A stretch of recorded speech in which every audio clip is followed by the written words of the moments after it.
Good morning, everyone. Welcome to today's Exploring by the Seat of Your Pants event. My name is Joe Grabowski, and I'll be your host for today. If this is your first time with us, we are all about bringing science, adventure, exploration, and conservation live into classrooms across North America and beyond. So if you head over to exploringbytheseat.com, you can find 2 weeks worth of events coming up before the Christmas break. You can join in live in camera spots or tune into the events on YouTube. So this month, our theme has been kind of a bit of a mixture. We've been diving into the Arctic. We've got some events coming up with polar bears over the next 2 weeks. And then our big theme for the month has been big cats. We've been talking to scientists, explorers, and conservationists from around the world who are working to protect these amazing species. We've been joining groups in South America, in Africa, in India, and North America. So it's been a lot of fun so far. And we hope your groups can tune into some more events this week. So our event today, we're taking a little trip to Tanzania. We're going to spend a little time with Laly Lichtenfeld. She believes that wild animals and humans can coexist in harmony.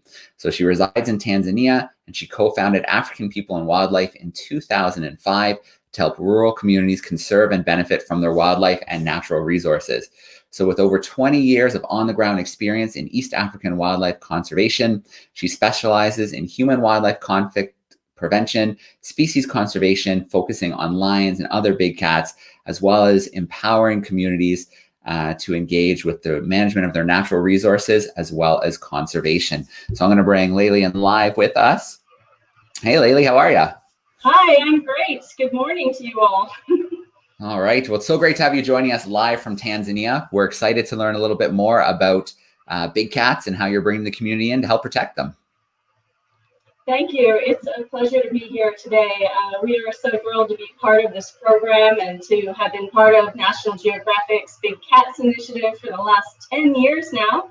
And really just thrilled to be able to share a little bit about magnificent Tanzania. It's a rainy afternoon here today, and our wonderful lions and big cats of Tanzania. So Joe, if you wouldn't mind drawing up the screen, we're also going to do something fun today. So instead of a classic PowerPoint, I thought it would be really fun to show you all a little bit more of an integrated presentation that shows pictures of our lions in these landscapes, the teams that we work with, the data that we use to understand big cat conflict, and really put this together for you in a fun and entertaining presentation. And it's a presentation that I believe Joe will share with you afterwards. It's live on our website, so you can go back and dig in a little bit more if there's pieces that you didn't get to see. But Tanzania is an absolutely critical country for lion conservation and big cat conservation in general. Today, we believe, depending on the figures out there and the reports, there are anywhere between 20,000 to 30,000 lions remaining in Africa, and a quarter to half of all of those lions are found in Tanzania. So it truly is the land of the lions. It's a critical region for their conservation. And in many places in Tanzania, we have lions that are moving all around. They're moving in protected areas like national parks, but they're also moving outside of those protected areas. And so our work at African People and Wildlife is really to help to find the balance, to help communities to live alongside lions in peace. And the lion name is Lala, which means to sleep in Swahili. He's one of the resident lions near our Noloholo Environmental Center, and he and his two pride mates are covering several prides, we believe, in this region, including one with an adorable set of 5 cubs born only about 5 or 6 months ago, a little lioness called Indito, which means little girl in Maasai language. And so we're really working to kind of protect these lions and also to make sure that they're not causing a lot of problems for the people who are living around them. So just to give you an idea of what that conflict looks like, I'm going to take you to a conflict event that happened in June of this past year. And this was a conflict event where the lions were, again, living outside of a protected area. I hope you can see this coming onto your screen. Let me see here if that comes better. Is that coming up for you all, I hope? Here we are in Tanzania. And on June 10th, sorry, I'm just losing you for a minute. On June 10th, lions attacked the cattle of a man named Mbao Koronyo. And cattle are very important to the Maasai culture. It's part of making up who they are as a people, their cultural existence, their economic existence, social networks, very, very important to who they are. And so when lions take cattle, it can be a big problem.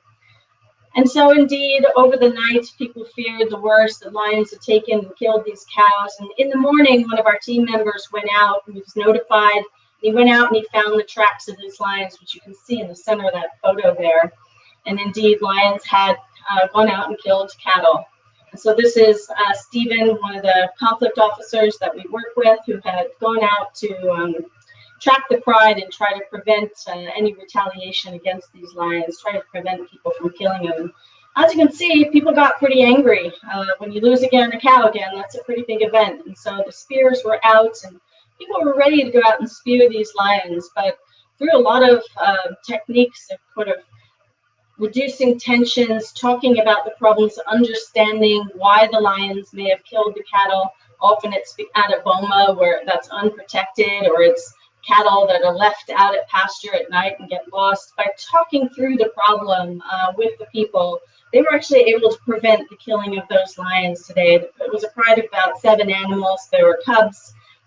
And so it was a really great day for lion conservation because it built tolerance for the lions and it kept a pride in an area where lions had just been returning and kept them safe. And that's really what we tried to do at African People and Wildlife. And so team members over the last 3 years have actually responded to over 2,000 incidences of conflict, attempts for lions and other big cats and hyenas to take people's cattle or goats or sheep. And there's been 91 attempts to kill lions, and the team has done a really great job. Over 80%, we can't prevent every conflict out there, but over 80% of those attempted retaliations have been prevented. And as a result, we're seeing our lion populations begin to grow. But it's important that when we're doing this, that we're really also thinking about the local livelihoods and that we're really caring about the people and working together to co-develop solutions and to co-implement them. Everything about our work is about working with people, getting local ideas of how to resolve conservation problems. And one really cool solution that we came up together with the Maasai community is something called a living wall.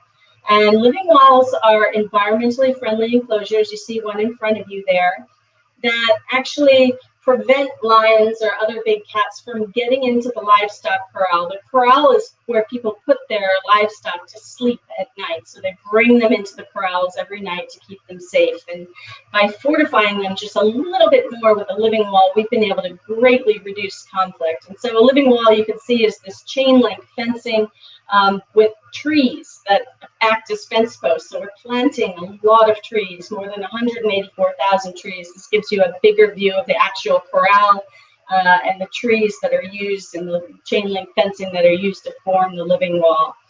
And so we've got more than 1,300 of these and counting across northern Tanzania. People contribute to them. They help pay for the cost of the chain link and they help plant the trees. So this is not a handout. Again, this is a collaboration with local community members. And for them, it's a great win because with their livestock corralled at night, it's keeping their precious livestock safe. It's really important to them. So it's a win for people and their livestock. It's a win for lions because it's greatly reduced the retaliation against lions. And that's actually also a win for the environment because we're planting trees and reducing the need for people to go out and constantly cut thorn to fortify those corrals. So it's a triple win, as we call it, for conservation, and we're really proud of them. But it's been spread like wildfire across northern Tanzania, really because it's an idea that came from the people. And so you can see here, we're always collecting data.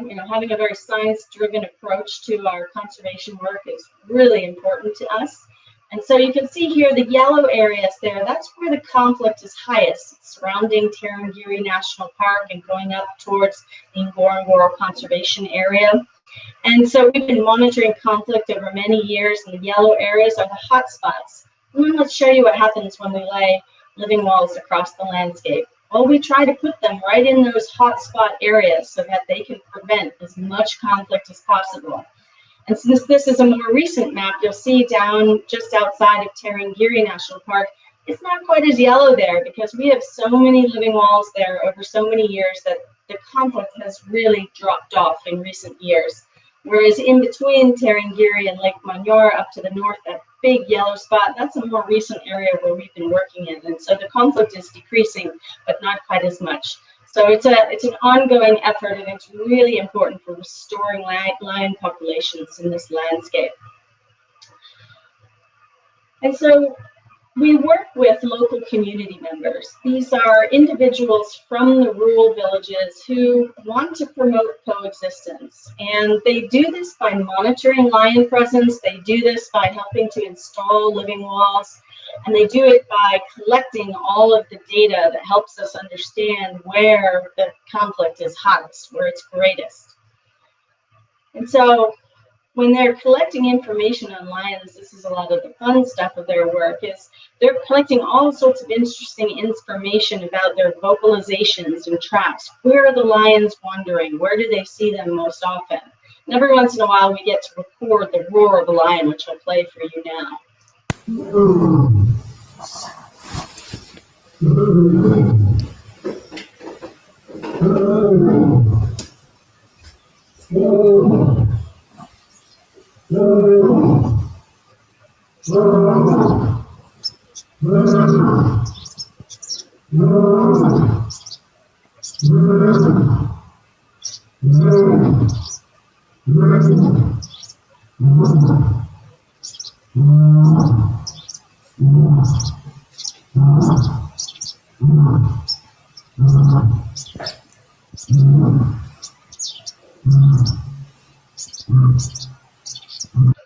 So I hope you all were able to hear that. That is the wild sound of Africa. I think actually that might have been Laly himself roaring quite close to our environmental center.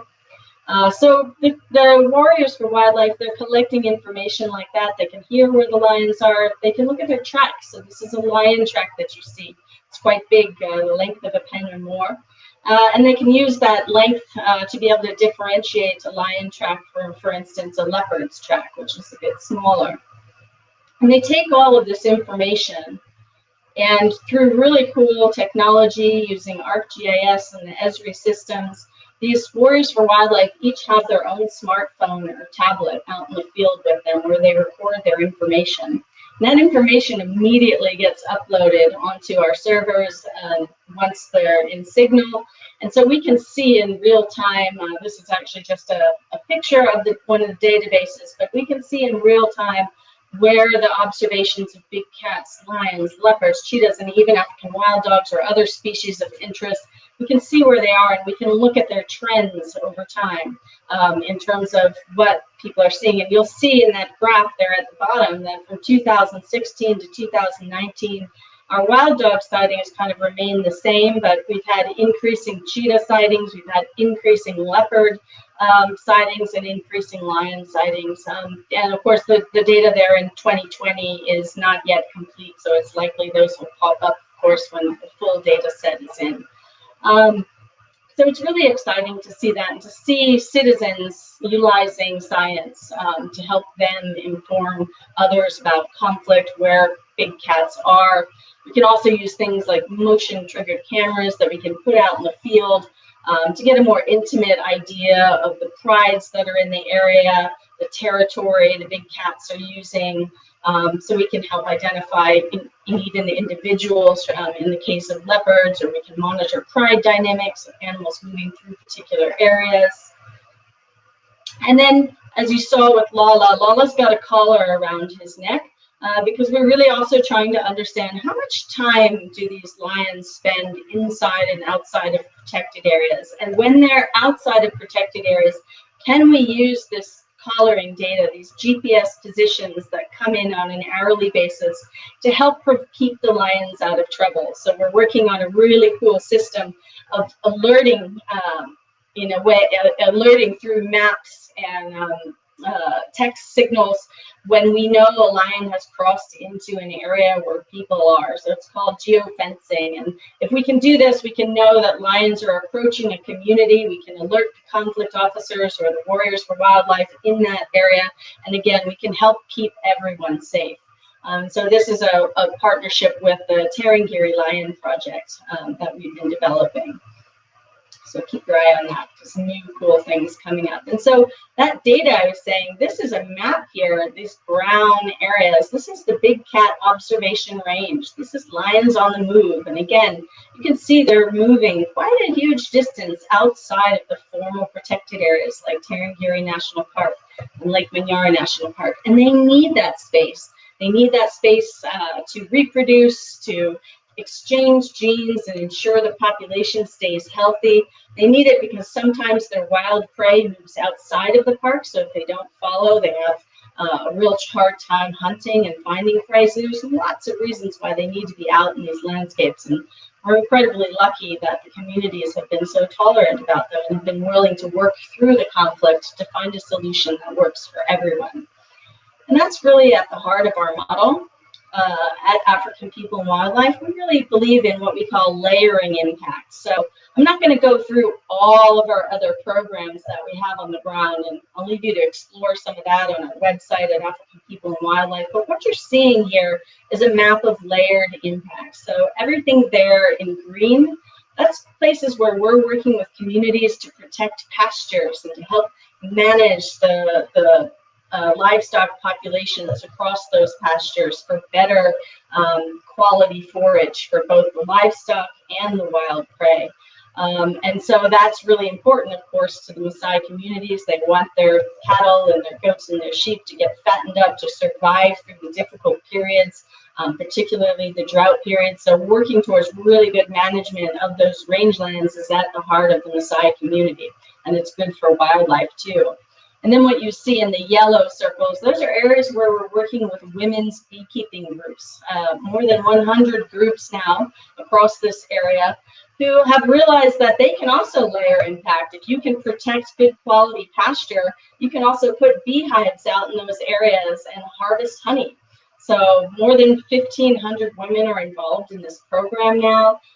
Over the years, they've harvested more than 14.5 tons of honey, and we're working on helping them to get greater access to markets.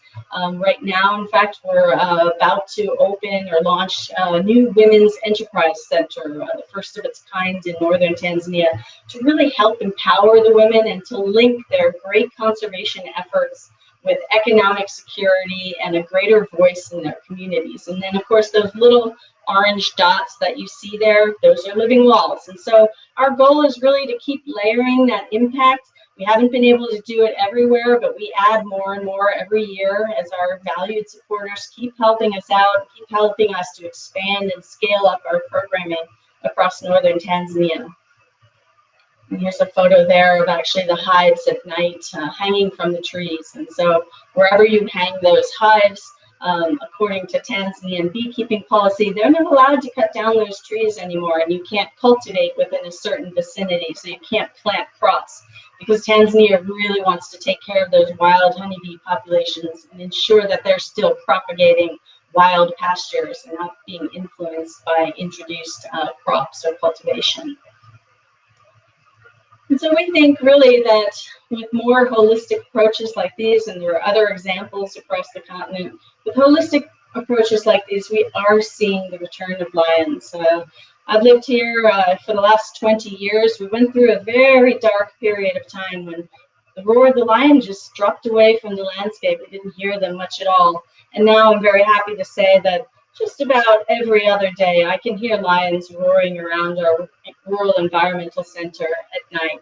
I know that they're returning when I hear that sound. And of course, working with the Tarangire Lion Project, we've been actually able to verify that the population now is increasing again, which is really exciting because it's increasing in a way that's good for people. We've reduced the conflict. People have maintained their incredible tolerance towards lions.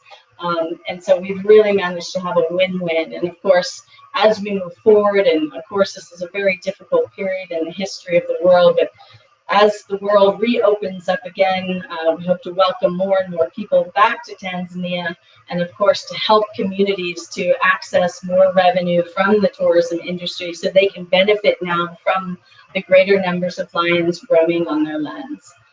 So it's a hopeful and exciting story. It's been difficult at times, to say the least, but I am happy to say that despite everything going on, we're at a very happy point right now for the lion population in northern Tanzania. So with that, I really would love to hear from all of you and hear your questions and your ideas and your thoughts. Please do look us up online. And again, there's a lot more that you can dig into with this story map, and it is live on our website. And Joe, I'm sure, will send the link through as well. So please explore it more and send us some feedback. Thank you. All right.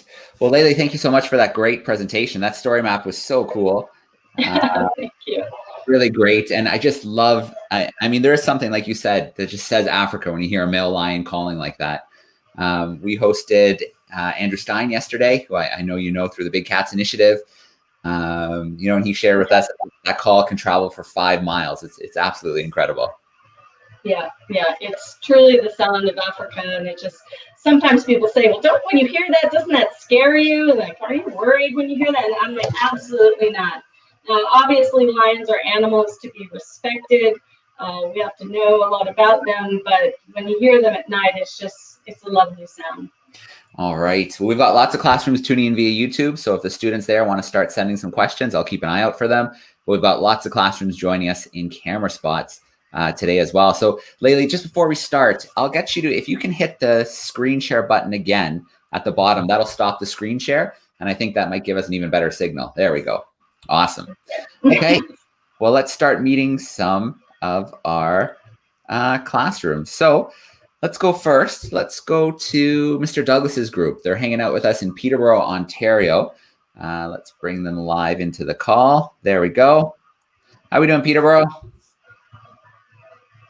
There they are. Okay, we're good. You can come down or call it out, Maddie. I just think you're going to have to repeat it back from okay. Probably, but what sort of incentives are there for communities that experience like financial losses maybe because of lions? Like besides just, I don't know, like being encouraged to build these living walls and protect the environment and the lion populations. So the question was, what financial incentives are there for communities that have experienced losses from the lion predation beyond the living walls? What's in it for them to keep the lions alive? It goes beyond a financial incentive. Deep rooted within the Maasai culture is a long-standing love-hate relationship with lions. Lions have been a part of their culture for centuries. They're their greatest wild foe. And so one of the first things we asked, in fact, in the early years was, do people still want lions in this landscape? Because if they don't, well, perhaps what we would do or not do would be different. But the resounding answer was yes, because it's part of their culture. They too want to hear the sound of the roar of the lion. It's just that they don't want lions taking their cattle every single night. And so working towards that tolerance, working on reinforcing those cultural perceptions and attitudes towards lions is also a key part of our work. We work with a big youth environmental education program to help keep those traditions alive. And so there are financial incentives in some areas. There are wildlife management areas. There are places where communities can benefit from wildlife tourism, and we're trying to increase those. There are places where there are carbon red plus projects where people can also receive some funds for protecting their environment. But we really also think you've got to go beyond just the economy of it and really understand how people feel about lions down deep.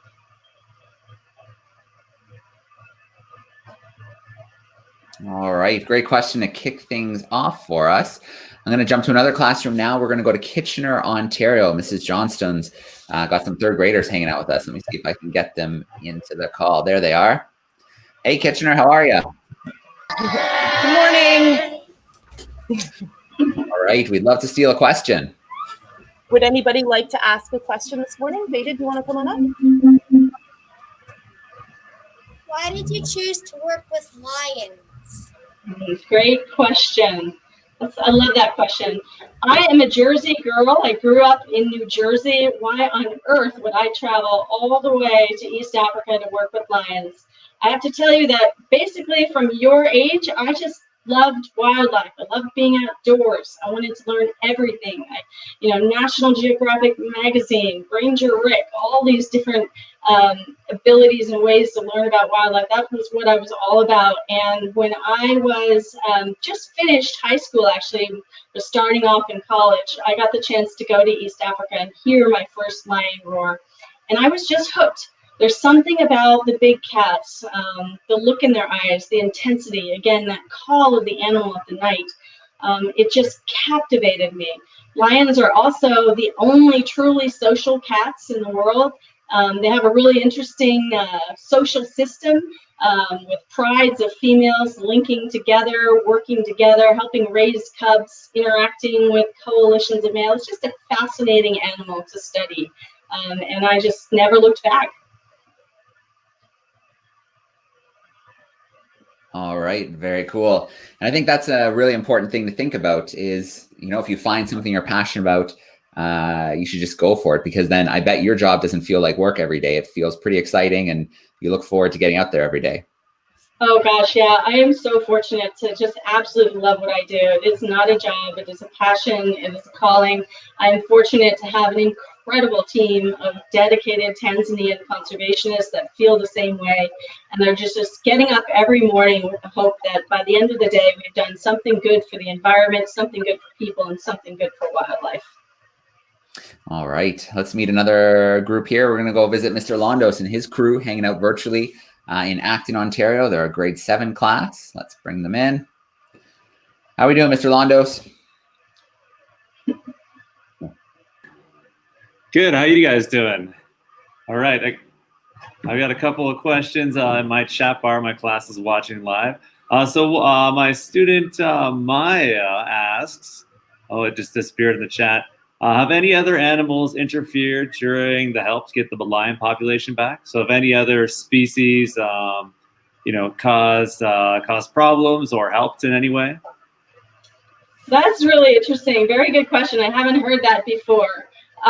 With lions being at the top of the food chain, not too much impacts them from a negative point of view from other wild animals. They don't have too many natural wild foe or enemies.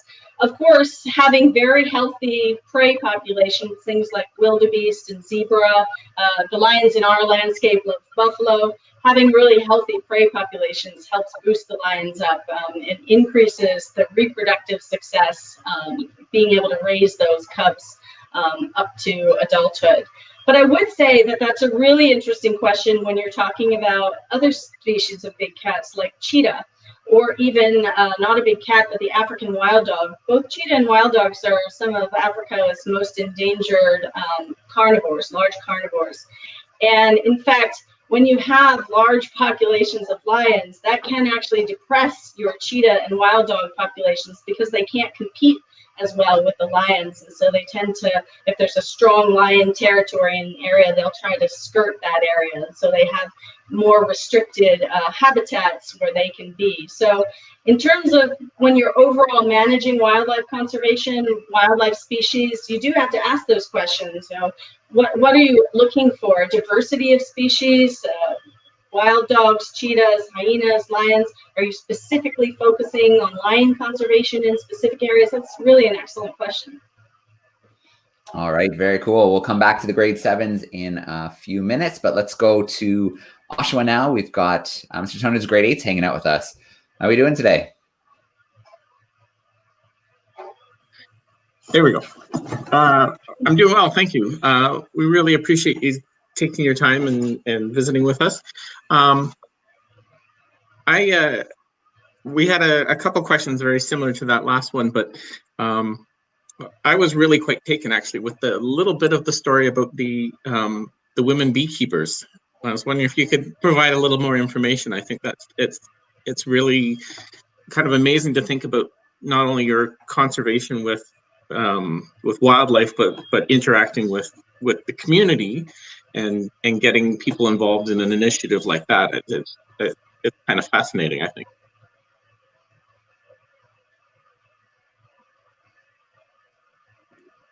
Laly, did you hear that okay?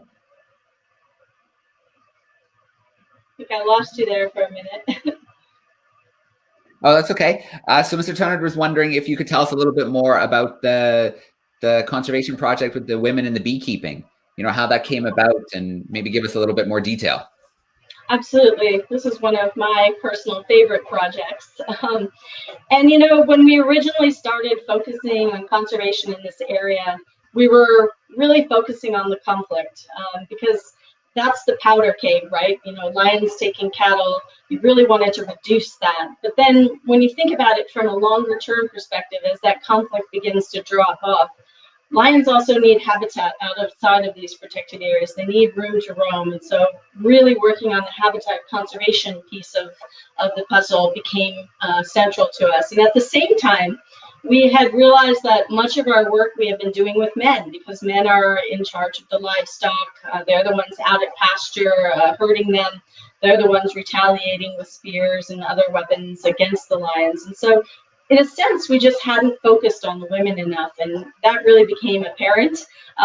And we really wanted to change that. And so with the Women's Beekeeping Initiative, kind of in tune with everything that we do at African People and Wildlife, which is always finding a win for people and finding a win for wildlife. We want to have a balanced conservation and development objectives. We want to make sure we're helping everybody in the picture and working towards that balanced viewpoint.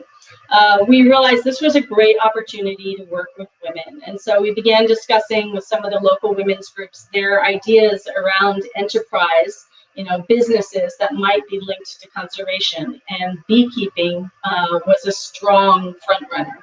And so we started back in 2013, I believe, with just a couple of women's groups really piloting the idea, seeing if this would work. It's a different type of project. They're putting the beehives up in the trees. They're actually now hiring their sons and other young men in the communities to help them with that piece of the work. So it also is really neat in that it gives them kind of a different status level in the community. And it really began to mushroom. And at the same time, around the world, we're seeing wild honeybees populations collapse. We're seeing an increasing demand for wild honey. So we saw a real market opportunity. We saw this great opportunity to not only protect habitat, but also help the women to sell this honey. And so it's developed over the years. Like I said, now we're working with more than 100 women's groups and more than 1,500, I'm sorry, women. And really working now on the piece of, you know, the women are able to sell their honey. They sell all of it every year locally and sometimes to middlemen. But the piece of the project that we're really excited about right now is now trying to knock out the middlemen and help the women to develop their own stronger linkages to businesses in cities like Arusha and Dar es Salaam, to the tourism industry, where they can sell their honey at a higher price point and even bring in more revenue. So it's had incredible results in terms of just how the women feel and feeling much more empowered. They tend to speak up a lot more in village government meetings. They tend to talk about the environment and the importance of conservation. And they really feel a greater sense of freedom and importance in their community. So it's just a wonderful project, and we hope to continue to expand it.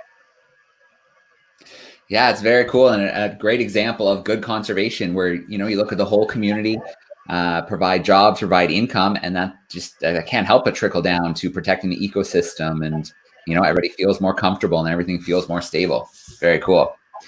Let's bring in another group here. Mrs. Roberts is joining us. She's representing her crew virtually from Milton and Georgetown. How you doing today, Ms. Roberts? Great. We have a whole chat going on. We actually have so many questions. I'm just trying to choose a couple here. We were curious to know about what might be your absolute proudest moment or year during your 15, 16 years of conservation, and why. And also wondered how we as grade 8s in Canada could get involved. One moment. there's been a lot of moments along the way. You know, looking back over 20 years now, we built a beautiful environmental center on land that was donated to us by the community. Having that strong buy-in from the community from the beginning has been something we've always been terribly proud of. The way that we engage with people, I think, is absolutely critical to the success of our work. But I think in more recent years, it's watching the Tanzanian team. We work with more than 150 Tanzanian conservationists, scientists, community members, educators, environmental center operators, you name it. Seeing them drive the programming forward and the pride that they feel in protecting their land and their country, their people, their wildlife, really starting to transfer that more and more into the hands of local people is, I think, wonderful to see that it's got an engine of its own, and that's really special. And I think to your second point, I think there's lots of ways. Obviously, there's always the obvious way of raising funds for one of our projects or programs. We can always use help to put in another living wall or send an environmental scholar to secondary school, etc. But I think it's also taking some of the ethos, you know, this idea of balance in our lives and the importance of conservation, and implementing that in your own communities as well. You know, thinking about environmental projects that you could have a direct impact in your own communities and landscapes. And if we can share this ethos further out, then, you know, then I really think the global community is benefiting from this work. Okay, great questions. So let's see if we can squeeze a few more, and we still have some time. So I'm going to swing back. Let's start with Mr. Londo's group and see if they have another question for us. Perfect. I have another question. It's just they disappear in the chat bar on the side. I have a question from Ishel, and she says, hold on. There's been a lot of conversation. This has been really good. So she asked, when you wanted to discover and pursue your dream in lions, did you receive any troubles for wanting to do that? For instance, not getting where you want to be because you are female. I wonder if there's any of that. I have remarked many times, and more in recent years, just looking around me. In the early years, I was definitely surrounded by a lot of men. I continue to be, even on my team. We do not have enough women on our team. I don't think I ever felt that it was going to hold me back, but I look back now and realize that, you know, men and women develop relationships differently. The way they work together is differently. And so at times I've had to be someone that I maybe am not, because I'm trying to work in a very male-dominated landscape. And I was really excited recently. A top Tanzanian conservation official reached out and said, actually, you know, we're quite concerned even in Tanzania that women are not, you know, they're not rising up to top conservation leadership positions. And, you know, is there a way we could start to study this and start to figure out what the barriers are to this achievement and to this progression? And, you know, can we help break those down? And so I think it's really, really important for people like myself who have managed, and, you know, I am one of the only female CEOs in East African conservation who have managed to really reflect back and to help pave that road, to make it a little bit easier. And there's so many incredible female role models that have done that to get me to where I am at this point too. So that's been an issue. Yeah, absolutely. I mean, in the beginning years, we also, you know, you just had all of the logistical challenges before we had an environmental center, all the challenges of raising the funds, raising the ideas, you know, just, it's always been a challenge, but I think we've been fortunate always just to see the light that's coming towards us and to really just strive towards that and push towards that. And we still have a ton more to do. All right. I'm just realizing we almost skipped over Madame Gibbs' group in Whitby. Let me see if we can bring them in. Madame Gibb, are you able to hear us? I think she's on mute. Yeah, we tried a little bit earlier at the beginning. Madame Gibb, if you can hear us, try unmuting. Otherwise, use the chat bar and send us in a question. So I want to make sure we get a question in from your crew. So if you can hear and see us, either unmute or drop us a message in. Oh, there they are. Perfect. Hi, everyone. We did it. All right. So go ahead with 2 questions. We want to make sure we get in and get a couple questions in for your crew. Yeah.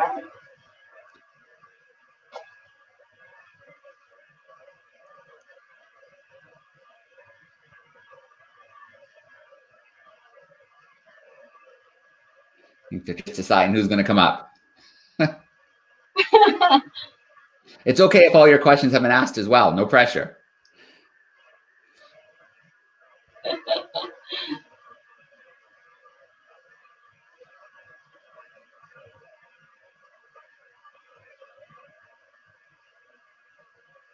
No? That's okay, Madame Gibb. If they do have one, pop it in the chat and I'll come back to see your crew. Yeah. Let's grab Miss Roberts, see if they have a follow-up.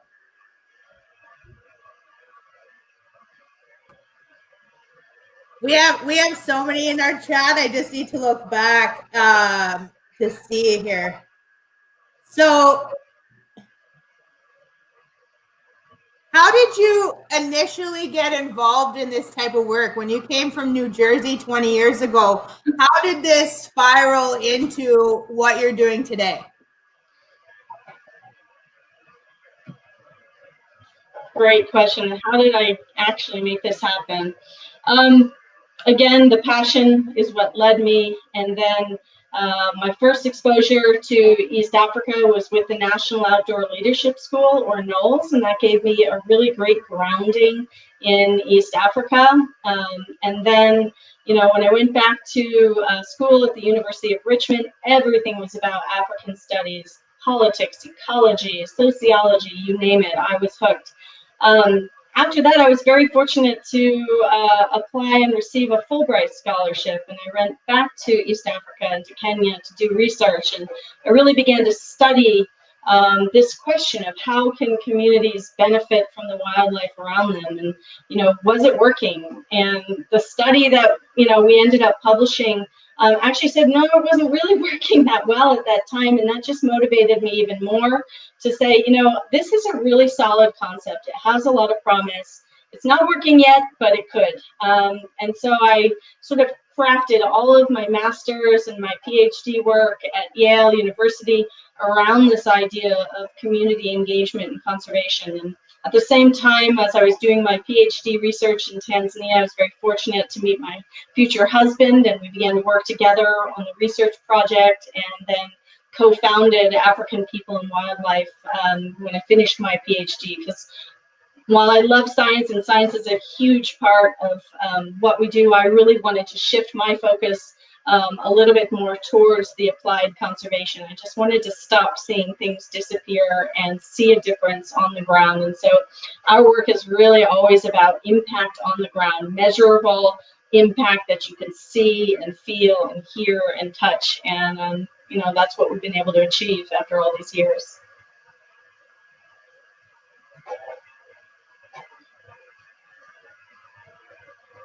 Joe, you're on mute. I left myself on mute. Mr. Tunner, does your group have a follow-up question? Yeah, we do. Well, first of all, just a comment. My class is very impressed with you. They're very taken with your abilities and what you've done. But the question I have is from Suha in my class, and she was wondering about poaching. Is poaching an issue, and if so, how do you deal with that?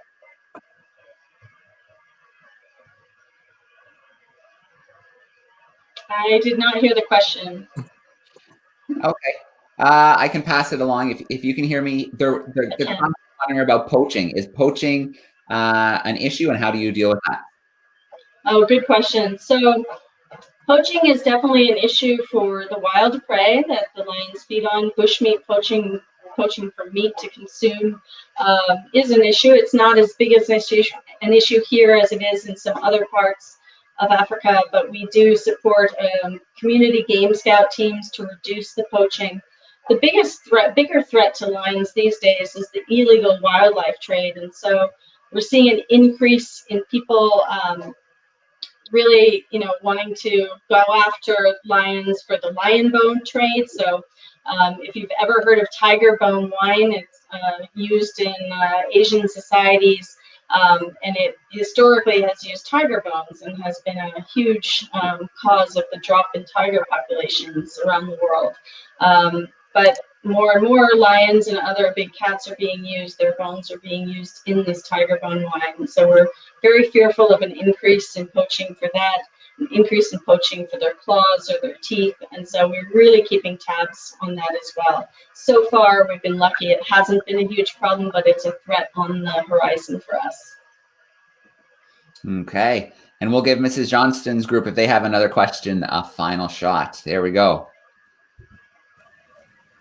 Thank you very much for the opportunity. I do have one final question coming in. How many types of lions are there?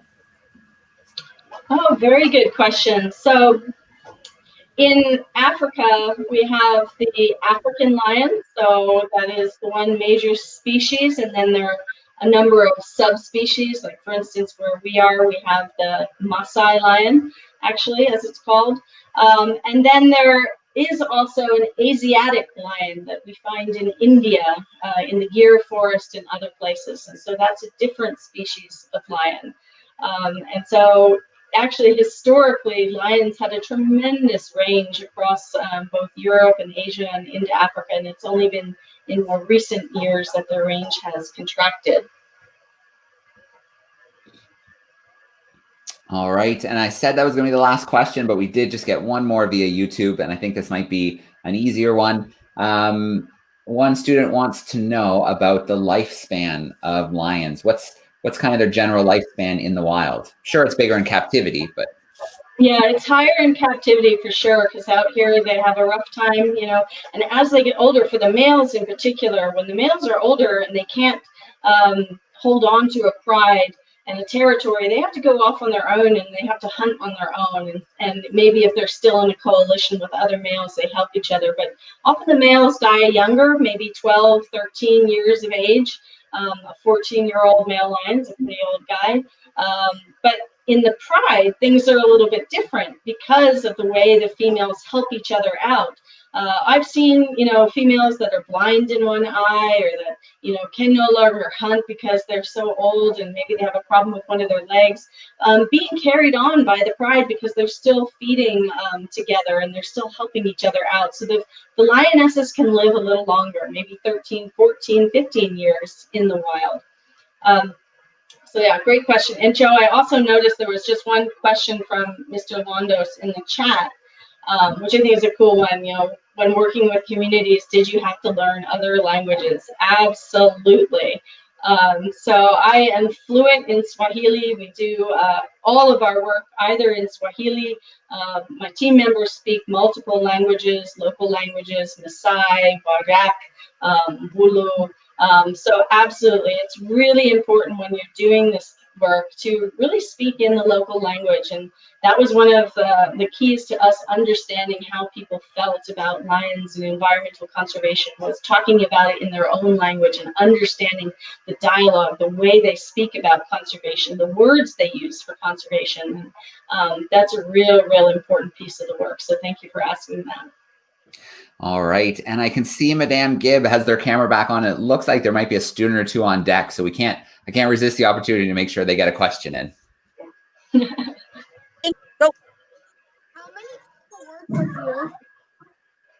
So that was how many people work with you? And do you want to squeeze one more in? It looks like we might have a crew who might have some questions.